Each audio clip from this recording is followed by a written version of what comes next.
Hello everybody and welcome back. Today we are taking a look at some of the new reveals in the Vintage Collection line for the upcoming Return of the Jedi 40th anniversary. First up here we have a reveal for something that's been pipelined for a little bit, and that is the Endor Bunker playset. Now I remember when this was announced, I figured it would fall in line with the other playsets of having a buy multiple kind of system going on where you can buy 2 of them or 3 of them, put them all together to make something bigger. We saw that with the Tantive playset, we saw that with the Carbon Freezing Chamber, the Navarro Cantina, but it looks like this one is just a one-off. You can't really combine them into anything, and I'm honestly okay with that, especially for the price point that it's at. We'll get into prices on these later, but I am happy that at least they're not asking us to buy multiple of this. Overall, I think it looks pretty nice. I'm very excited that it has the double set of doors, so you can have one set close in front of the other. I think the moss detail looks pretty good all around. The actual sculpting of the bunker is really solid, and of course I'm very excited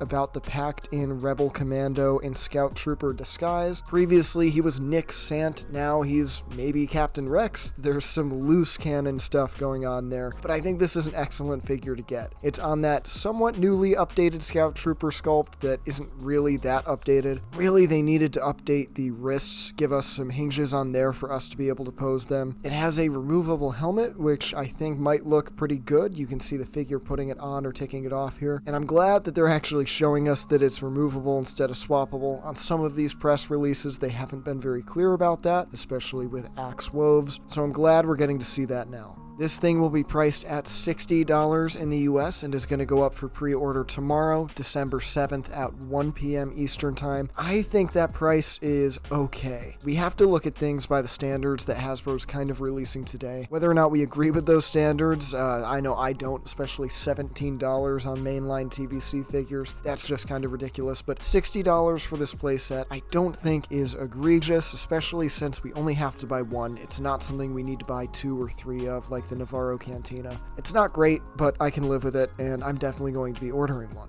Moving on, we got a new AT-ST revealed. I don't know that this one was ever officially pipelined, although we had heard from rumors that it was going to be on the way, and it looks like it's just a repaint of the sculpt that we've seen released a couple times, but I think it looks way better than any time we've seen it before. I especially am loving all the detail on the feet there, all that mud. There's some nice moss and scratching on the face that looks really good. You can see that there's some either paint or sticker detailing going on the inside cockpit. I think that looks great, but with this being a reissue of that sculpt that we've seen used before, we know that that sculpt has issues standing up or being posed in any position where it's walking. That most likely is going to continue to be an issue on this release, so we'll have to see how we're able to pose this thing once we get it in hand.